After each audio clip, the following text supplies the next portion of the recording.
dengan saya, Nova Aziza, dalam program kami, Retina News. 98 sekolah dikatakan Pemprov telah siap melaksanakan pertemuan tatap muka. Harga bahan pokok di pasar tradisional normal, tidak ada lonjakan yang signifikan. IIMS kembali dilaksanakan dengan protokol kesehatan. Halo, selamat siang rekan Nusantara. Bagaimana kabar Anda semua? Selamat datang di program kami, Retina News. Membuka wawasan Nusantara bersama saya Nova Aziza dalam beberapa waktu ke depan. Berita pertama datang dari klub kebanggaan ibu kota yang berhasil menjadi juara Piala Menpora 2021 setelah mengalahkan Persib di leg kedua dengan skor 2-1. Kemenangan Persija atas Persib ini menyebabkan para Jackmania turun ke jalan besar ibu kota untuk merayakannya. Persija kembali menjadi juara setelah mengalahkan Persib pada laga final Piala Menpora 2021 dengan skor 2-1. Untuk merayakan kemenangan Persija, para Jackmania turun ke jalan. Massa yang mayoritas adalah Jackmania tersebut berkonvoi serta berkerumun di beberapa ruas jalan di ibu kota. Ironisnya, mereka berkonvoi serta berkumpul dengan mengabaikan protokol kesehatan yang ada. Polisi serta Satpol PP diturunkan untuk membubarkan massa yang dianggap melanggar protokol kesehatan. Pembubaran massa awalnya sempat diwarnai dengan ketegangan. Namun, pada akhirnya, polisi serta Satpol PP dapat melakukan pembubaran perayaan tersebut karena dapat berpotensi membuat klaster baru COVID-19. Selain itu, ada sekitar 65 orang ditangkap pihak kepolisian untuk dilakukan pemeriksaan lebih lanjut. Saya Kevin Octavian, Jakarta, IBN TV melaporkan. Berita selanjutnya datang dari kawasan Taman Sari, Jakarta Selatan yang pada tanggal 18 April kemarin terjadi kebakaran menyebabkan ratusan rumah terbakar. Selamat siang rekan IBN. Bisa kita lihat di sini kita sedang berada di lokasi kejadian kebakaran pada saat hari Minggu tanggal 18 April 2021 kemarin. Sudah diamankan oleh pihak. Iya, tapi cewek doang, ceweknya. Ceweknya kan. Doang. Karena dia yang melakukan aksi pembakaran tersebut. Untuk Bapak, apakah pemerintah sudah datang ke tempat ini dan mengasih bantuan atau hanya menyambangi saja? Kalau masalah bantuannya saya kurang tahu. Masalah tadi datang dari pemerintah, datang dari kelurahan datang, terus yang korban ya, yang kebakaran itu pada ke kelurahan, ke kecamatan, ada kelurahan, masalah masih didata gitu, berapa orang yang masih dalam proses. Iya, betul. Tapi pemerintah sudah melakukan tanggap ya Pak? Iya, sudah. Betul. Sekian berita dari saya, Renadi Prasetya, melaporkan dari kejadian langsung untuk IBN TV. Banyaknya penyebaran berita bohong atau palsu di luar sana tentang vaksinasi mengharuskan Pemprov DKI untuk mengedukasi kepada masyarakat, khususnya lansia di setiap kecamatan. Ya, rekan IBN, Indonesia telah menerima kurang lebih 59,5 juta dosis vaksin COVID-19 dari total 140 juta dosis vaksin yang akan diterima pada tahun ini. Namun dinilai distribusi vaksin COVID-19 kurang merata atau tidak maksimal. Golongan lansia menjadi salah satu fokus prioritas daripada pemberian vaksin 19. Hanya saja di luar sana masih banyak masyarakat yang takut untuk melakukan vaksinasi dikarenakan banyak hoax atau cerita-cerita mengenai efek samping yang akan diberikan daripada vaksinasi tersebut. Memang namanya kita bicara sama warga, apalagi warga yang sudah lansia ya, tidak mudah. Makanya di Kecamatan Sawah Besar kita ada namanya Gerakan Sayang Lansia. Gerakan Sayang Lansia itu sebagai wujud upaya bahwa kita ingin peduli sama mereka, bukan ibaratnya, soalnya kalau kita lihat kan mengenai vaksin ini banyak juga hoaxnya ya. Kita sampaikan kepada warga melalui RT RW, bahkan kita jemput mereka dari rumah ke rumah. Kalaupun memang vaksin ini ada efek samping, pastinya dokter-dokter, kami yang pelayan publik, itu pastinya sudah terdampak gitu kan. Saya Adolfus Loro Junior Lukai, melaporkan untuk IBN TV. Pemprov DKI telah merilis sekitar 98 sekolah dari seluruh jenjang pendidikan untuk diberikan izin pertemuan tatap muka. Berikut liputannya untuk Anda. Akhir-akhir ini banyak isu yang beredar bahwa kegiatan belajar mengajar secara langsung akan dilakukan di setiap sekolah-sekolah. Namun, sudah adakah kepastian dari pemerintah akan adanya kegiatan belajar mengajar secara langsung di setiap sekolah-sekolah tersebut? Pemprov DKI Jakarta sendiri pun telah memverifikasi sekitar ada 98 sekolah yang telah mendapatkan ACC untuk bisa melakukan kegiatan belajar mengajar secara langsung dan tatap muka di sekolahnya tersebut. Kami kalau dari Kasatgas sudah melakukan sosialisasi ke sekolah-sekolah. Jadi SOP-nya semua syarat-syarat pembukaan sekolah sudah terpenuhi, ya kan? Tiba-tiba ada anak COVID diindikasi, kalau dia suhunya masih tinggi, kita hubungi pihak puskesmas. Ketika diputuskan oleh puskesmas terjangkit COVID, sekolah harus tutup dan disteril selama 3 hari. Sekian, saya Renaldi Prasetya melaporkan berita untuk IBN TV. Selama 1 tahun, Indonesia, khususnya Ibu Kota Jakarta, dilanda pandemi COVID-19. Banyak sekolah yang melakukan kegiatannya melalui pembelajaran jarak jauh. Namun, bagaimana nasib anak-anak PAUD? Berikut liputannya untuk Anda. Ya, rekan IBN, PAUD atau pendidikan anak usia dini adalah salah satu jenjang pendidikan pertama yang menjadi pilihan utama keluarga sebagai tempat yang buah hati belajar untuk mengenal rasa emosional dan sosial. Tapi selama masa pandemi dari 2019 sampai 2021 ini, kegiatan belajar mengajar di PAUD di seluruh Indonesia menjadi terhambat. Sekarang saya sedang berada di salah satu PAUD milik pemerintahan di Kota Jakarta Pusat. Pada saat kegiatan online ini, pembelajaran jarak jauh, kami memberikan pengarahan kepada orang tua agar tetap memberikan pembelajaran tapi dengan cara bermain, karena banyak orang tua juga yang sudah mengeluhkan dan anak-anak juga merasa bosan dengan belajar di rumah. Mereka kan perlu sosialisasi, perlu beradaptasi dengan lingkungan sekolah atau lingkungan rumahnya. Sekian laporan dari saya, Adolfus Guru Junior Lukai untuk IBN TV. Maraknya ormas-ormas yang memiliki paham radikal menyebabkan pemerintah membentuk suatu kurikulum tentang paham radikal. Bagaimana pendapat salah satu tokoh agama untuk menangkal paham radikal tersebut? Selamat sore rekan Nusantara, saat ini saya sedang berada di Musola Adawah, tepatnya di daerah Tebet, Jakarta Selatan, dan sekarang saya sedang berada bersama Pak Ustadz Abdullah untuk membahas kurikulum pendidikan agama tangkal paham radikal. Ini kan menyangkut daripada pemikiran. Kalau seandainya semua masyarakat tercerahkan dengan pemikiran yang dalam menurut agama ini baik, maka tidak ada insya Allah paham-paham radikal seperti itu.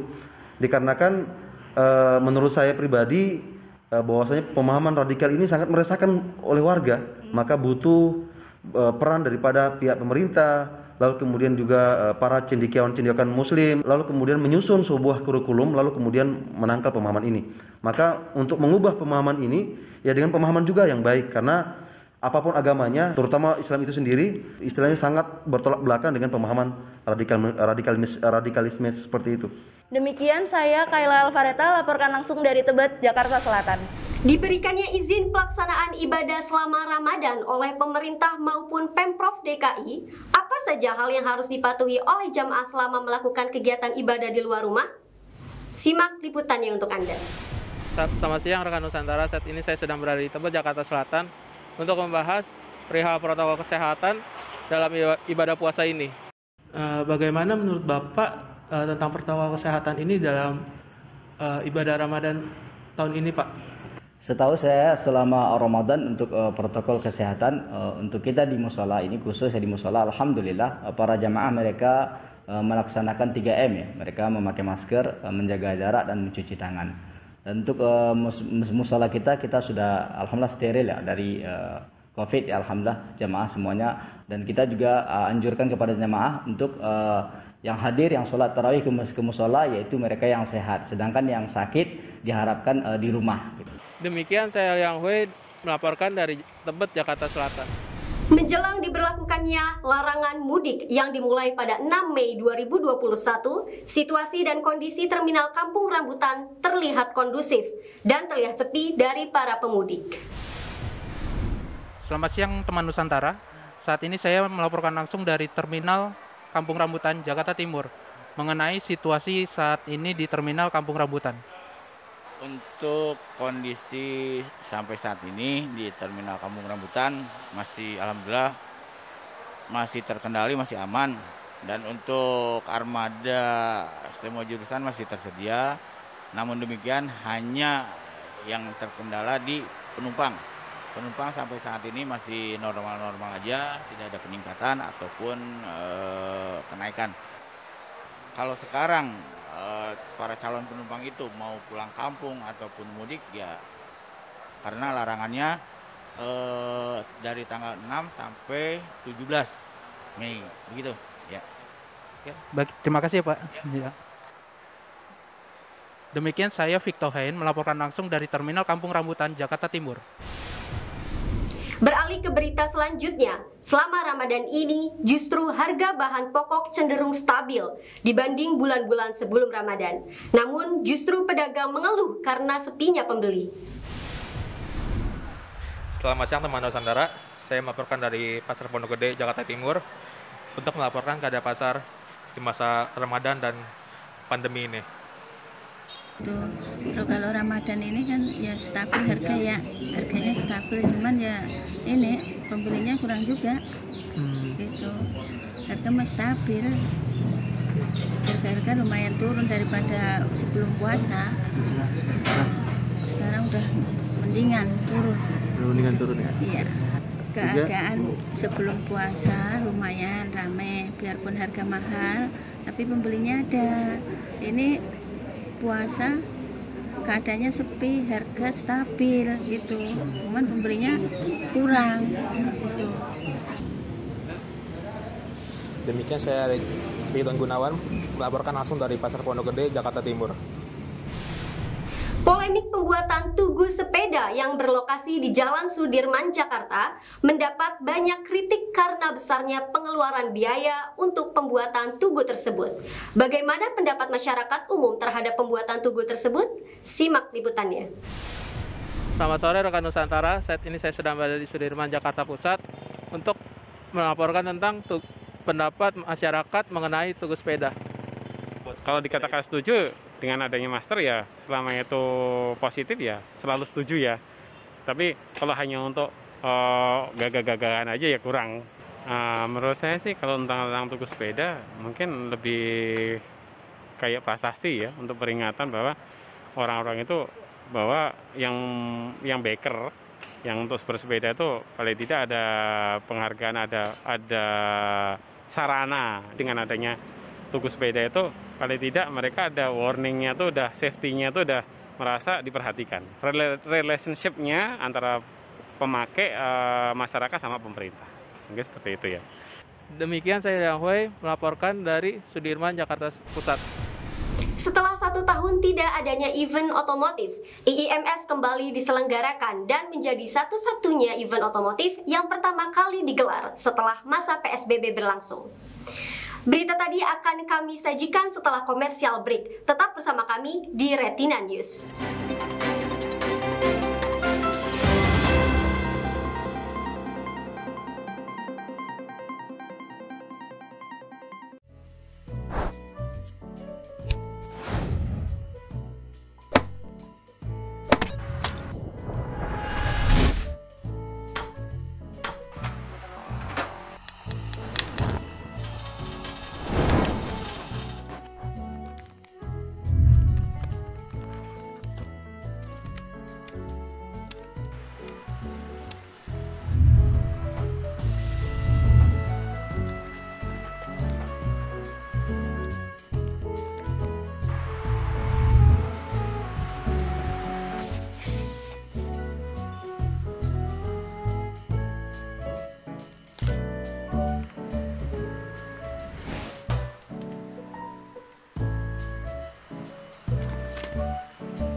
Masih bersama saya, Nova Aziza, di program Retina News. Rekan Nusantara, di bulan Ramadan, pemerintah tetap menjalankan vaksinasi. Masyarakat tetap antusias mengantri untuk menjalani vaksinasi meski sedang berpuasa. Bulan Ramadan kali ini merupakan bulan Ramadan kedua yang dilakukan di tengah pandemi virus COVID-19. Namun yang membedakan, tahun ini sudah tersedia vaksin bagi masyarakat. Pemerintah juga menganjurkan masyarakat yang tidak terpapar virus COVID-19 untuk melaksanakan vaksinasi. Namun, mereka juga harus berkonsultasi untuk mengetahui apakah ada penyakit bawaan mengenai ini. Jumlah vaksin yang tersedia sesuai dengan kuota dari yang kita sudah daftarkan ke Dinas Kesehatan. Sekitar kebutuhannya itu untuk pasien 100 sampai 150 pasien per hari. Bolehkah vaksin dilakukan oleh orang yang sedang berpuasa? Dari Fatwa MUI nomor 13 tahun 2021, Majelis Ulama Indonesia sudah menerangkan bahwa vaksin COVID ini boleh diberikan pada saat berpuasa tanpa mengurangi makna dari puasa tersebut. Pelayanan vaksin dilakukan dimulai pukul berapa sampai pukul berapa? Pelayanan kita itu harinya itu Senin sampai Jumat. Jamnya itu sebelum Ramadan itu dari jam 8 sampai jam 2. Kalau saat Ramadan kita buka dari jam 8 sampai jam 12 saja. Lalu apakah ada efek samping dari vaksin jika dilakukan saat puasa? Sampai sekarang dari kita mulai vaksin berpuasa itu belum ada namanya keluhan ya, informasi adanya komplikasi pasca imunisasi. Saya Ronald Tavianus, Jakarta, IBN TV melaporkan. Sholat tarawih umum dilaksanakan saat bulan puasa. Namun, tarawih kali ini harus berbenturan dengan pandemi COVID-19. Sejumlah masjid diwajibkan menerapkan protokol kesehatan saat ibadah berlangsung. Baik rekan Nusantara, sholat tarawih adalah ibadah yang umum dilakukan oleh umat muslim saat bulan puasa. Pandemi corona yang masih melanda hingga saat ini membuat setiap masjid melakukan protokol kesehatan saat ibadah berlangsung. Lalu bagaimana penerapan protokol kesehatan saat ibadah tarawih di tengah pandemi seperti sekarang ini? Berikut ini informasi yang akan saya sampaikan untuk Anda. Meski pemerintah telah memperbolehkan masjid dibuka kembali untuk beribadah tarawih di saat pandemi sekarang ini, sejumlah protokol kesehatan wajib diberlakukan oleh setiap masjid. Ya, kita menganjurkan kepada jamaah, pertama menggunakan masker, yang kedua mereka harus membawa sejadah dari rumah kita, dari rumah masing-masing. Kemudian yang ketiga kita sebenarnya tidak ada salaman ya, kecuali saat-saat tertentu aja, kita nggak ada bersalaman antar jamaah. Dan itu saja, sedapat mungkin kita jaga jarak. Pada waktu yang berkala kita panggil petugas untuk kita semprot desinfektan masjid kita ini. Baik rekan Nusantara, demikian informasi yang dapat saya sampaikan. Dari Pondok Bambu, Jakarta Timur, Syarif Perdana dan Rifki Rohganda, IBN TV melaporkan. Indonesia International Motor Show Hybrid resmi digelar pada 15 April hingga 25 April 2021 di G-Expo Kemayoran, Jakarta Pusat. Di masa pandemi ini, pameran berlangsung dengan tertib sesuai dengan protokol kesehatan yang ada. Indonesia International Motor Show atau IMS 2021 ini merupakan pameran otomotif pertama yang digelar sejak terjadinya pandemi COVID-19. Sesuai namanya, Indonesia International Motor Show ini diselenggarakan dengan memadukan konsep online dan offline yang digelar di G-Expo Kemayoran, Jakarta Pusat. Indonesia International Motor Show Hybrid 2021 akan menerapkan protokol kesehatan yang ketat. Diandra Promosindo menyediakan fasilitas tes PCR atau tes swab antigen di lokasi IMS Hybrid 2021 G-Expo Kemayoran. Pengunjung yang hadir di masing-masing booth maupun hall G-Expo Kemayoran akan dibatasi, serta terdapat aturan yang ketat bagi pengunjung. Untuk masuk ke Indonesia International Motor Show Hybrid 2021, pengunjung dibanderol harga Rp50.000 di hari kerja dan Rp70.000 di akhir pekan, yang dibuka pada pukul 12 siang sampai 9 malam. Dari Jakarta, Berman Leonard, IBN TV mengabarkan. Berburu takjil merupakan hal yang sering dilakukan para warga saat bulan puasa. Berbagai menu hidangan disajikan para pedagang, mulai dari gorengan hingga minuman. Rekan Nusantara, bulan puasa ada suatu kewajiban umat Islam yang menjalankannya. Di tengah situasi pandemik ini, seperti biasa, warga-warga sekitar sedang mencari menu takjil untuk berbuka puasa bersama keluarga tercinta. Berbagai menu hidangan ada di sini. Ada beberapa pedagang yang sudah membuka lapaknya dan juga ada beberapa pedagang yang sudah habis dagangannya. Seperti apa kelanjutannya? Mari ikuti saya.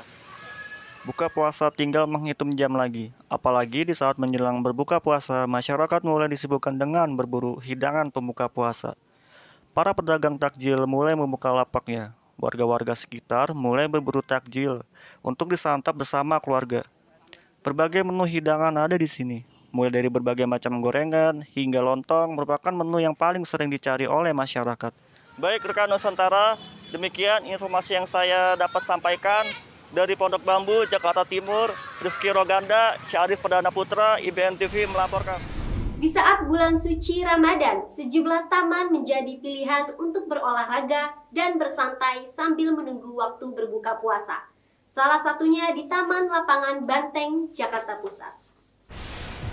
Di saat bulan suci Ramadan ini, masyarakat antusias untuk melakukan kegiatan olahraga. Terlihat beberapa masyarakat sangat antusias walaupun sedang menjalankan ibadah puasa. Tidak hanya kalangan anak muda, tetapi juga orang tua. Dan beberapa masyarakat memilih untuk pergi ke taman. Salah satunya di Taman Lapangan Banteng, Jakarta Pusat.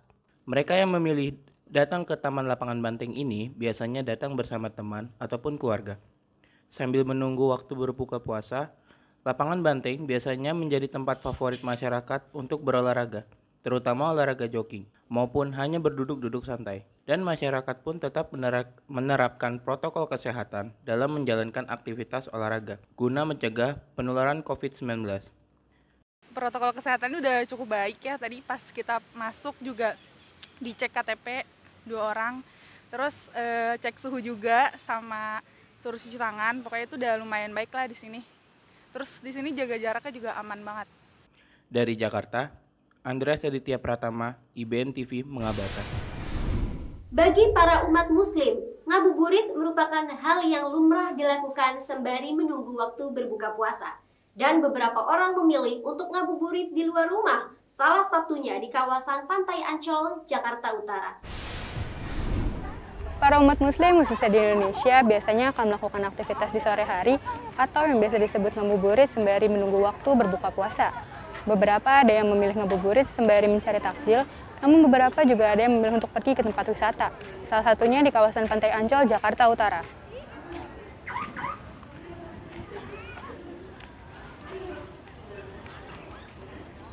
Mereka yang memilih datang ke Pantai Ancol ini biasanya datang bersama teman ataupun keluarga.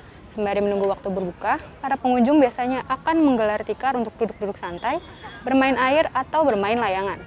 Protokol kesehatan juga tetap diterapkan kepada para pengunjung guna mengantisipasi penyebaran virus COVID-19. Pihak pengelola juga telah menyiapkan beberapa spot bagi pengunjung untuk mencuci tangan setelah melakukan aktivitas. Dari Jakarta, Nur Aisyah Utaribia melaporkan. Berburu baju bekas atau thrifting sudah menjadi tren belakangan ini di kalangan anak muda. Hal tersebut tak menghalangi rasa semangat serta antusias pembeli walaupun sedang berpuasa. Berikut liputannya untuk Anda. Pada awalan bulan puasa saat ini, penataan toko masih terlihat tidak beraturan karena ada beberapa pedagang yang menjajarkan dagangannya di koridor sehingga mengganggu pengunjung. Terlihat sejumlah calon pembeli sedang memilih pakaian bekas di kawasan Pasar Senen, Jakarta. Di Blok 3, langsung terlihat masyarakat sedang memilih baju di kios-kios pakaian bekas. Terlihat banyaknya kios-kios yang menjual pakaian bekas dengan harga jual yang bervariasi, mulai dari Rp30.000 hingga Rp60.000. Meskipun sedang menjalani ibadah puasa, tidak menghalangi antusias dari para pembeli untuk berburu baju bekas tersebut.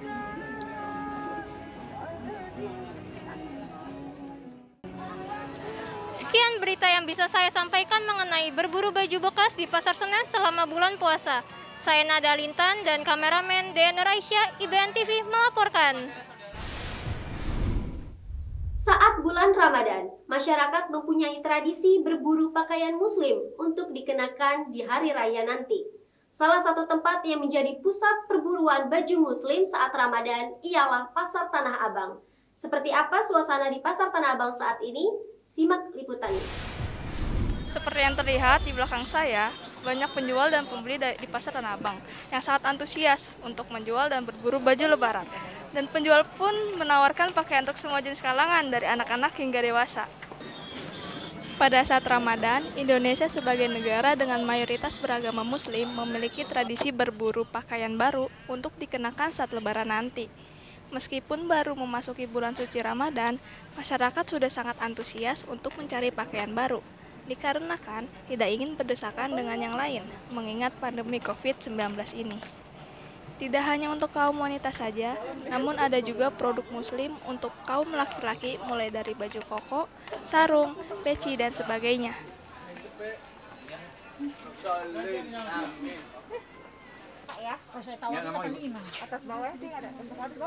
Sekian informasi yang dapat saya sampaikan tentang suasana pencarian baju lebaran di kawasan Tanah Abang, Jakarta Pusat. Saya Deanur Aisyah dan kameramen Nada Al-Intan IBN TV melaporkan.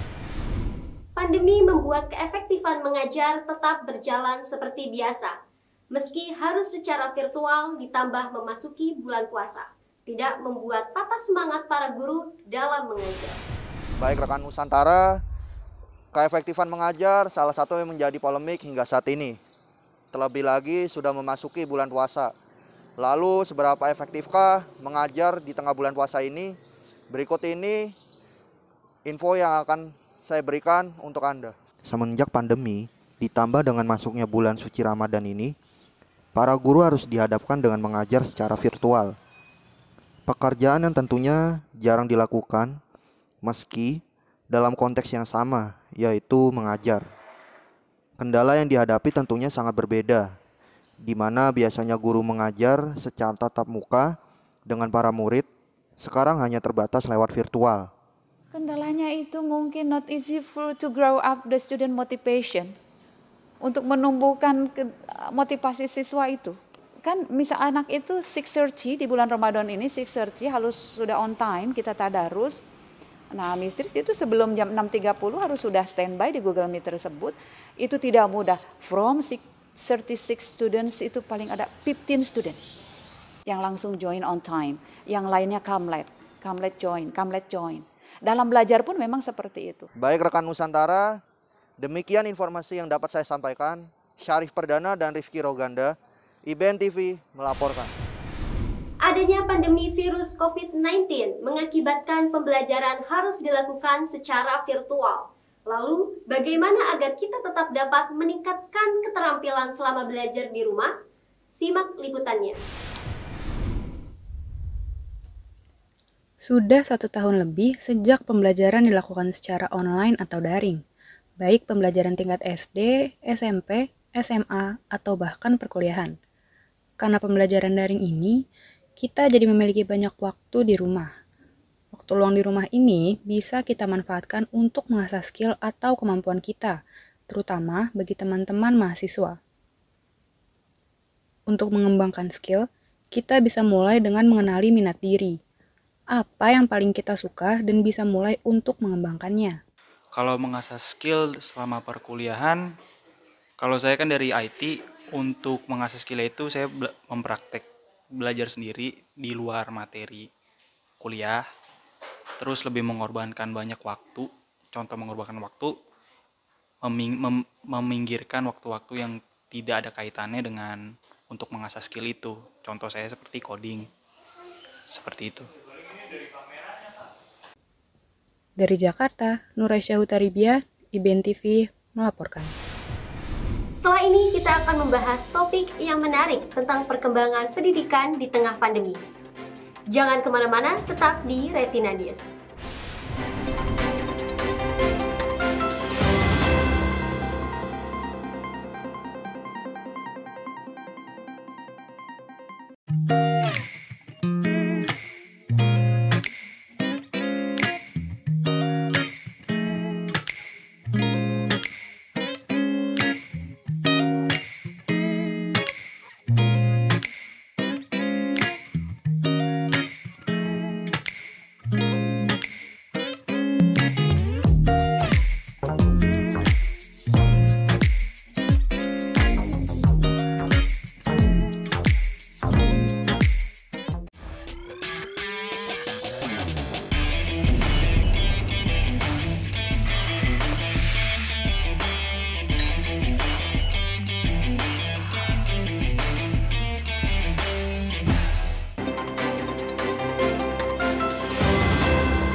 Nusantara, kembali lagi bersama saya Nova Aziza dalam program Retina News.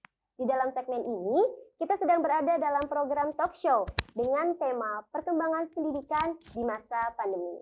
Nah, seperti yang kita ketahui bahwa pandemi COVID-19 masih saja berlangsung sampai saat ini. Dan pandemi COVID-19 sangat berdampak terhadap semua sektor termasuk sektor pendidikan. UNESCO menyebutkan bahwa hampir 300 juta siswa terganggu kegiatan pendidikannya. Nah, pemerintah pusat maupun Pemprov DKI telah menghimbau untuk belajar, bekerja, beribadah dari rumah untuk memutus rantai penularan COVID-19. Untuk itu, kita sudah kedatangan narasumber kita, seorang guru, untuk memberikan pendapat atau info tentang bagaimana sih efektivitas pelajar dari rumah. Oke, baik Ibu, boleh memperkenalkan diri terlebih dahulu? Ya, baik. Sebelumnya saya boleh lepas masker dulu ya. Silakan Bu. Oke, sebelumnya Assalamualaikum warahmatullahi wabarakatuh. Perkenalkan, nama saya Ninda Meirawati. Saya adalah guru SMK, yaitu SMK Islam PB Sudirman 1, Jakarta. Oke, Ibu kabarnya gimana? Baik? Alhamdulillah. Menova gimana, sehat? Sehat. Nah, Ibu sudah berapa lama sih jadi seorang guru? Saya sudah mengajar kurang lebih sekitar 7 tahun. 7 tahun. Nah, saya ngajar di umur 20 tahun. Wah, berarti, masih muda ya Bu ya berarti iya. ya. Oke, apakah seorang guru itu menjadi cita-cita Ibu dari dulu? Enggak, saya dulu nggak pernah punya cita-cita jadi seorang guru.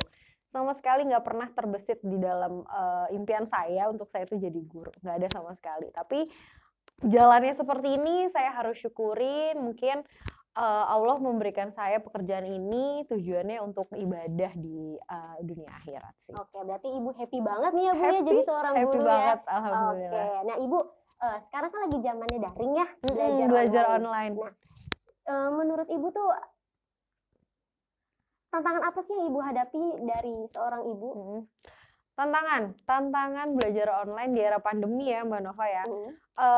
Sebenarnya banyak ya, mungkin kalau dari saya pribadi, saya lebih cenderung tantangannya itu bagaimana saya memberikan ilmu saya ke anak-anak murid ya tentunya, biar mereka tuh bisa sampai ilmunya sesuai dengan haknya mereka. Cuman mungkin banyak juga nih teman-teman saya yang berkeluh kesah tantangannya tuh mulai dari menyesuaikan diri dengan menggunakan media-media pembelajaran ya, pembelajaran online, mungkin menggunakan WhatsApp, video call, friends conference gitu kan, Zoom meeting dan lain-lain. Karena nggak banyak guru-guru juga yang paham akan itu. Rata-rata kan guru di Jakarta mungkin ya, umurnya kan udah lumayan senior ya mungkin.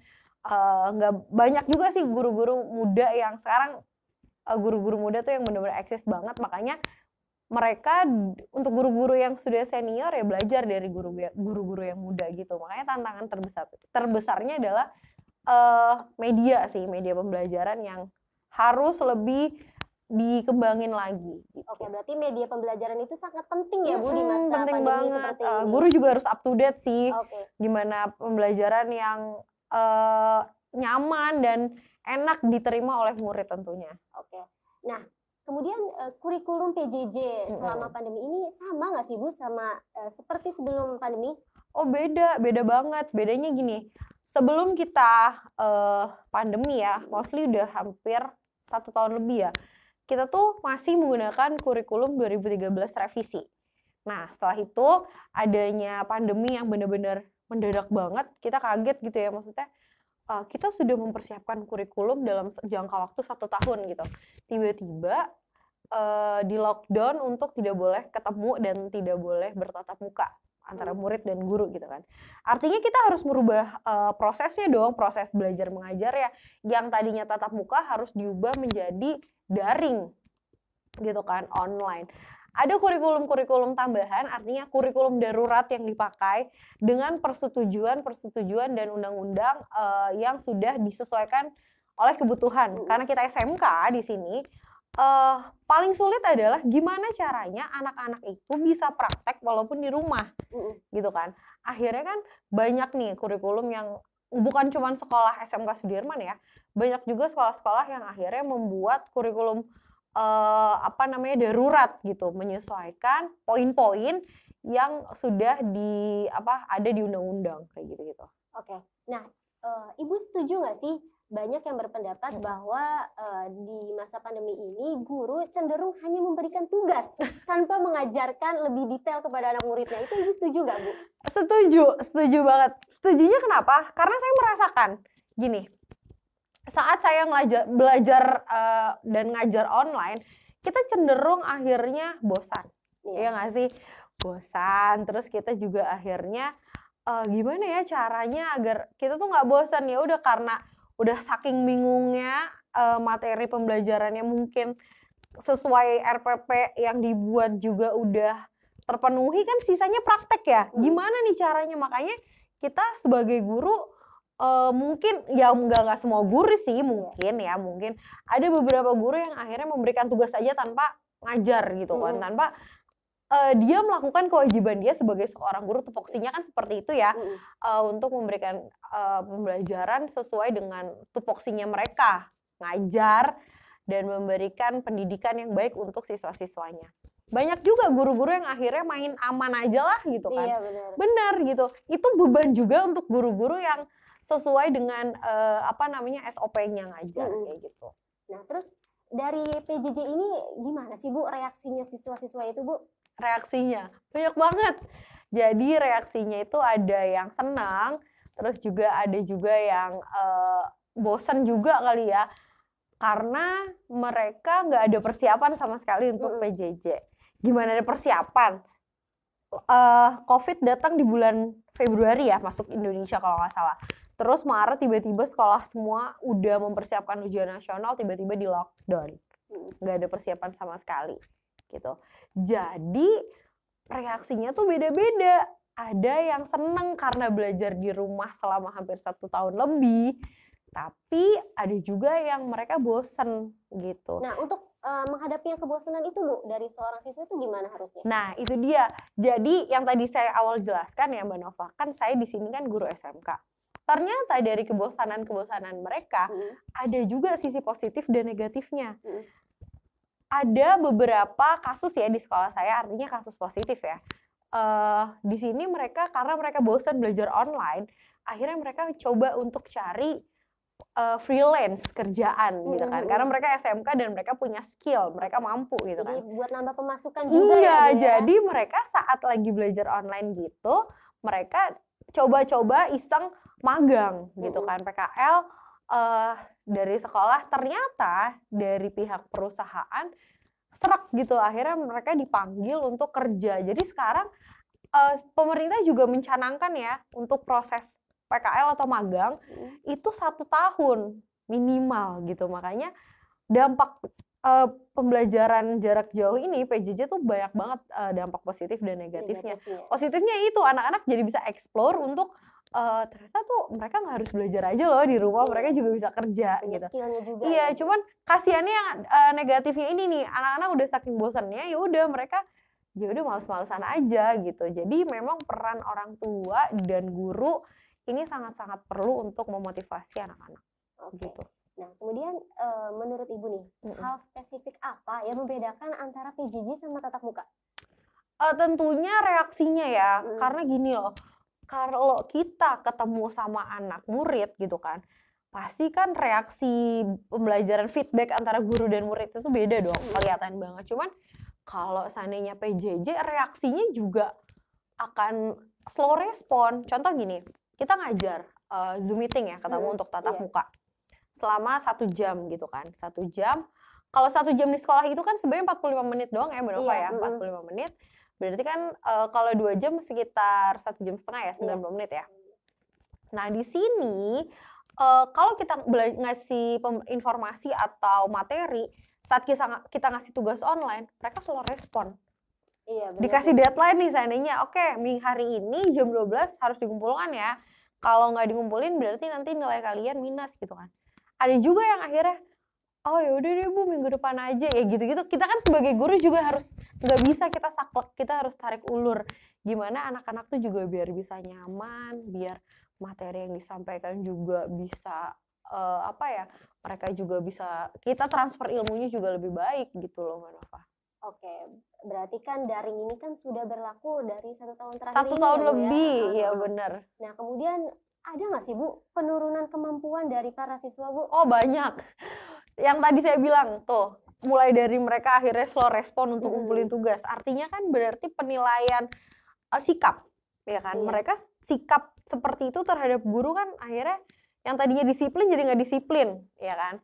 Terus selain itu juga penilaian kreativitas dan penilaian proses-proses dan nilai-nilai lainnya tentunya banyak banget penurunan yang harusnya mereka bisa dapat 100 gitu ya. Mungkin karena PJJ ini akhirnya kan mereka cuma dapat setengahnya kayak gitu. Makanya kita sebagai guru di sini emang benar-benar harus tricky banget, benar-benar harus sabar juga ya. Harus sabar, kita tuh harus cari inovasi-inovasi biar anak-anak tuh belajarnya nggak bosen. Anak-anak aja bosen gimana gurunya? Ya, kenapa ya? Setahun lebih loh kita tuh udah kangen banget sama anak-anak. Maksudnya pengen ketemu, interaksi, terus bisa praktek bareng kayak gitu-gitu sih. Oke Bu. Kabar adanya PTM itu benar nggak sih Bu? Benar. Kabar adanya PTM itu sebenarnya udah ada sekitar beberapa bulan lalu. Cuman kan itu masih simpang siur adanya SK 4 menteri itu, SK dari menteri sebenarnya sudah diizinkan sekolah untuk tatap muka. Tapi kan belum boleh serentak, hanya beberapa persennya saja gitu. Makanya kalau di Sudirman sendiri sebenarnya sudah ada tatap muka tapi hanya untuk praktek-praktek tertentu saja. Dan itu pun dijadwalin, nggak yang hari ini 30 anak masuk, enggak, itu setengahnya, dan itu tetap harus menggunakan protokol kesehatan. Nah, mengenai tatap muka para siswa itu Bu, bagaimana sih Bu antusiasnya mereka Bu? Seneng banget, mereka malah pengennya buruan Bu masuk gitu kan, kita udah pengen praktek, kita udah jenuh di rumah gitu. Mereka excited, mereka pengen cepat-cepat belajar online, belajar di sekolah ketemu guru-gurunya. Nah, kemudian Bu, apa sih Bu harapan Ibu untuk kedepannya tentang dunia pendidikan ini Bu? Harapan saya tentunya ya sebagai guru SMK ya. Di sini kan saya fokusnya di SMK karena SMK ini kan mungkin banyak banget image yang mengeluarkan kalau orang-orang anak-anak yang lulusan SMK banyak yang nganggur ya Mbak Nova. Nah itu saya pengen banget menghilangkan image itu. Kalau SMK itu bisa belajar, melanjutkan dan bisa juga wirausaha gitu. Makanya saya tuh pengen merubah image itu dan saya pengen pendidikan di Indonesia ya tentunya itu jauh lebih baik lagi gitu. Oke baik pemirsa, kesimpulannya pada hari ini PTM atau pertemuan tatap muka akan segera dilangsungkan. Nah bagi para siswa yang ingin kembali ke sekolah jangan lupa untuk mematuhi 5M yang ada. Demikianlah talk show pada siang hari ini. Setelah ini akan ada kisah inspiratif dari seorang guru honorer yang berjuang selama bertahun-tahun untuk diangkat menjadi seorang PNS. Jangan kemana-mana, tetap bersama saya Nova Aziza dalam program Retina News.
Kembali lagi bersama saya Nova Aziza dalam program Retina News.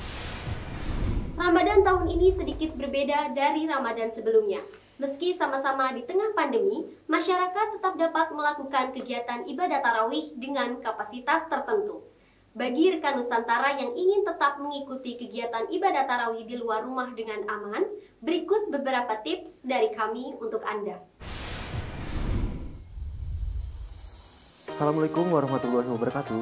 Rekan Nusantara, Ramadan kali ini sedikit berbeda dari Ramadan sebelumnya. Meskipun sama-sama di tengah pandemi, namun Ramadan kali ini umat muslim diizinkan untuk melaksanakan ibadah salat tarawih di masjid dengan tetap mematuhi protokol kesehatan yang ada tentunya. Untuk rekan Nusantara yang ingin tetap aman melaksanakan ibadah salat tarawih di masjid, dapat mengikuti tips dari saya. Berikut tipsnya.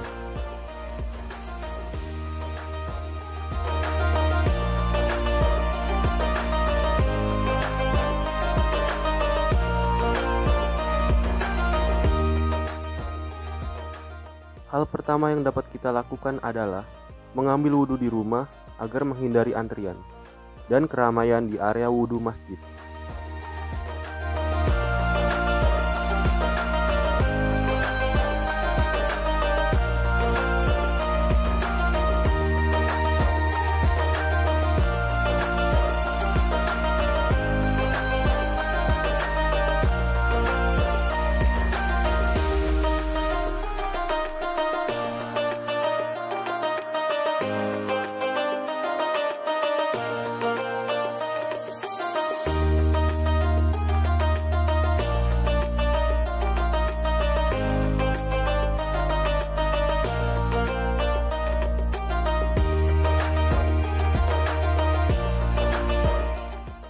Yang kedua, kita bersiap-siap dan menggunakan pakaian yang rapi.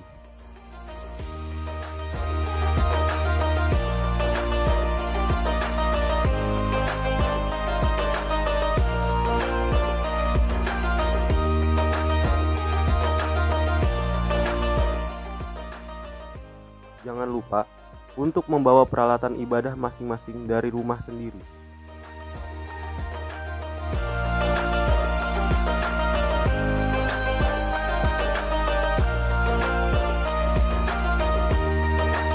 Dan yang terakhir, jangan lupa menggunakan masker yang sesuai anjuran dari pemerintah.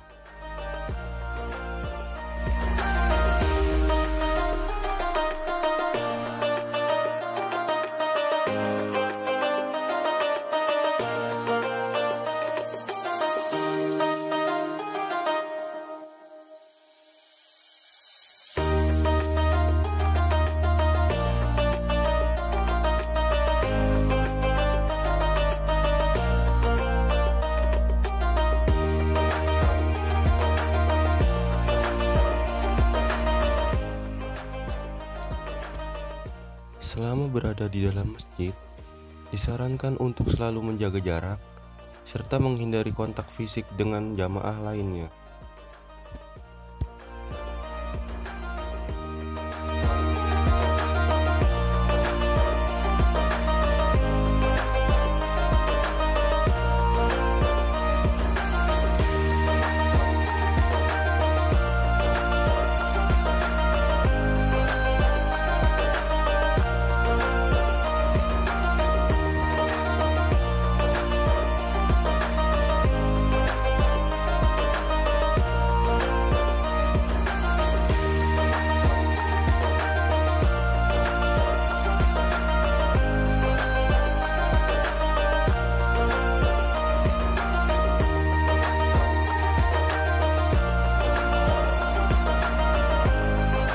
Ya, sekian tips dari saya untuk mengikuti ibadah salat tarawih dengan mematuhi protokol kesehatan yang ada. Selamat menunaikan ibadah puasa. Saya Nova Prastyo, IBN TV melaporkan. Sosok inspiratif yang berjuang menjadi seorang PNS selama bertahun-tahun. Beliau juga memiliki cerita perjuangannya sebagai orang tua tunggal. Kisah tersebut dapat menginspirasi bagi para wanita dalam memperingati Hari Kartini.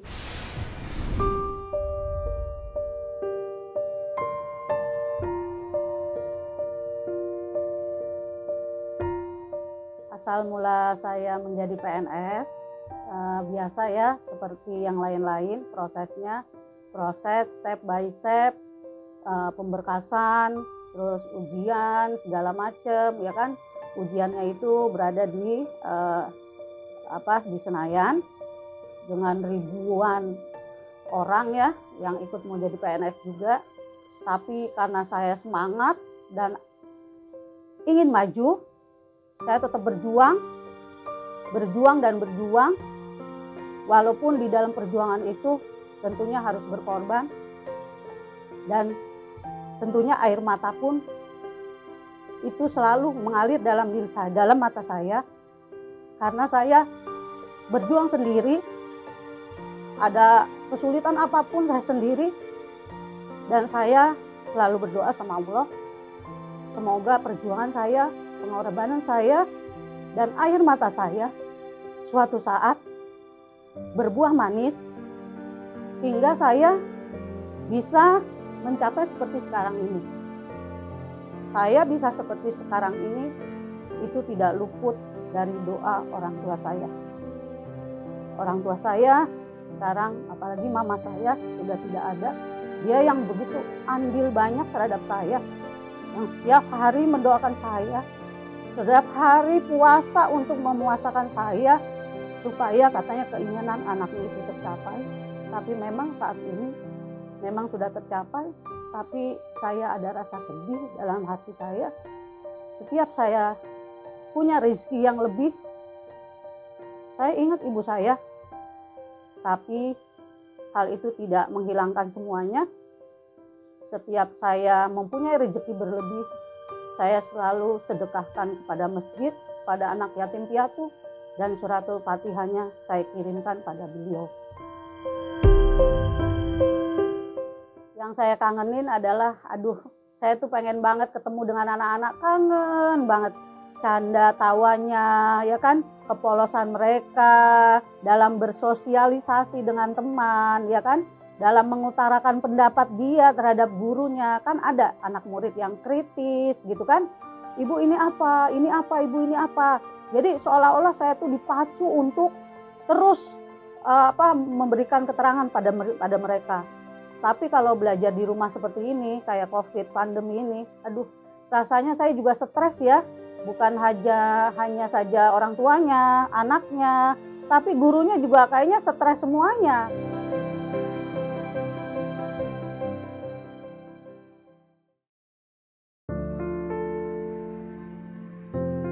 Menurut saya, untuk wanita-wanita yang di luar sana dan kaum-kaum muda ya, seperti RA Kartini lah, contohlah seperti RA Kartini.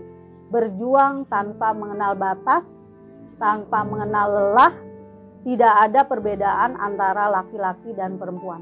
Itu setara. Tentunya harus berjuang dan berjuang dan berjuang. Itu saja. Jangan mengenal lelah.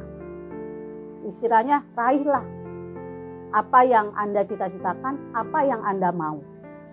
Beriringan dengan seiring jalan, seiring waktu, laki-laki dan perempuan harus seimbang.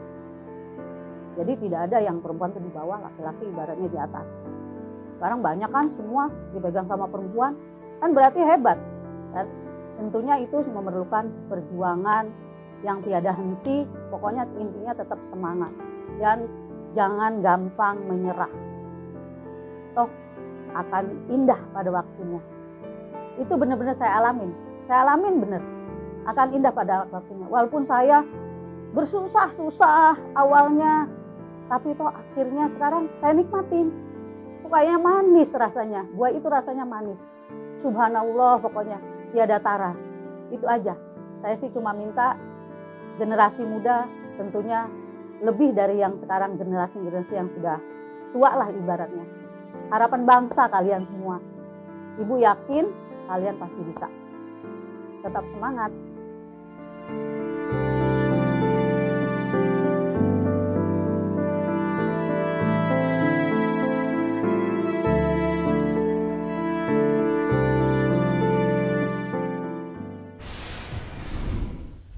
Masih banyak anak-anak yang kurang beruntung dari segi materi dan pendidikan. Ada salah satu yayasan sekolah alternatif anak jalanan atau biasa disebut SAAJA yang dengan ikhlas membantu mereka yang memiliki kendala ekonomi agar dapat mendapatkan pendidikan yang layak tanpa dipungut biaya.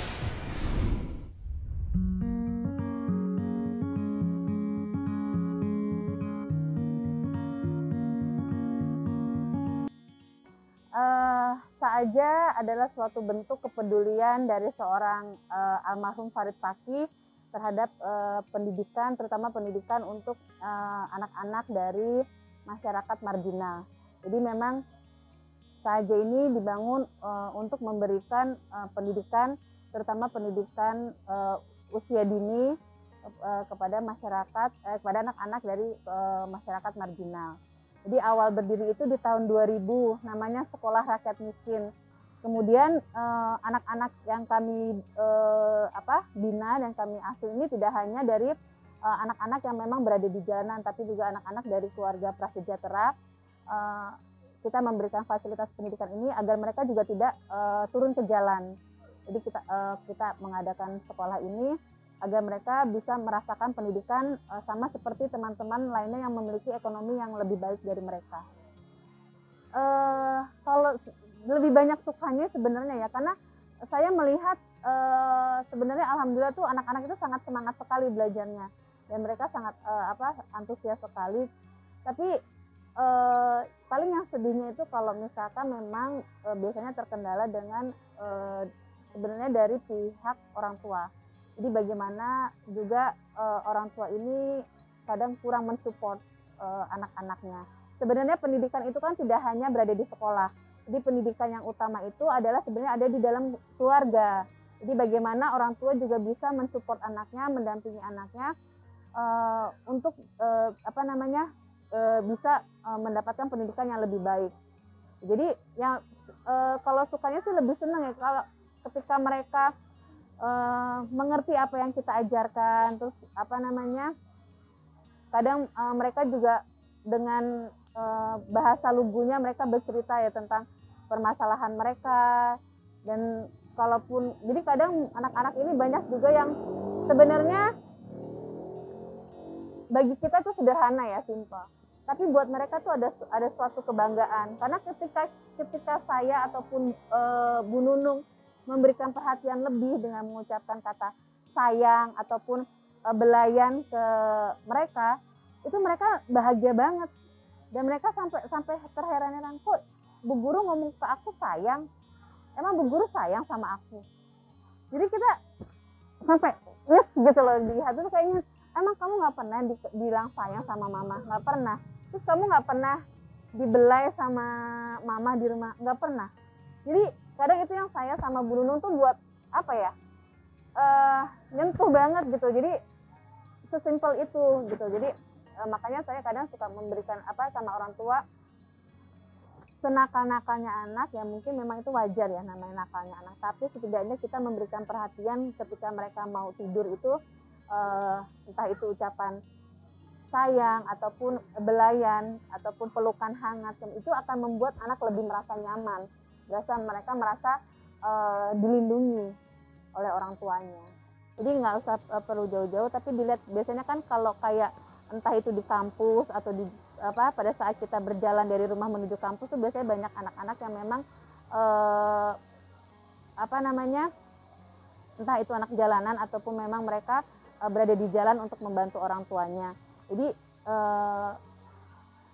setidaknya teman-teman bisa membuka hatinya, jadi bagaimana melakukan pendekatan ke mereka dan bergerak untuk istilahnya lebih membuka hati supaya bisa entah itu bisanya kadang dengan kita sharing dengan mereka itu sudah bisa mengurangi bebannya mereka.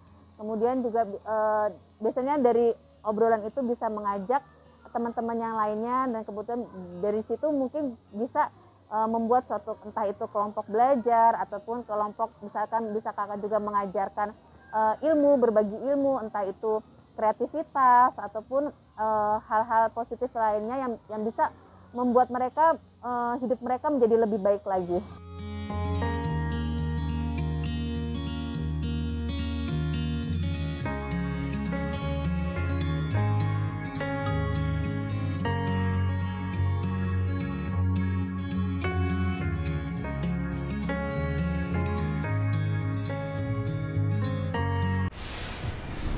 Sudah 1 jam kami menemani rekan Nusantara dalam program Retina News.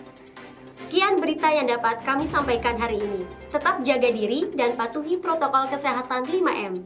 Memakai masker, mencuci tangan, menjaga jarak, menjauhi kerumunan, serta membatasi pergerakan. Saya Nova Azizah beserta kru yang bertugas pamit undur diri. Terima kasih dan sampai jumpa.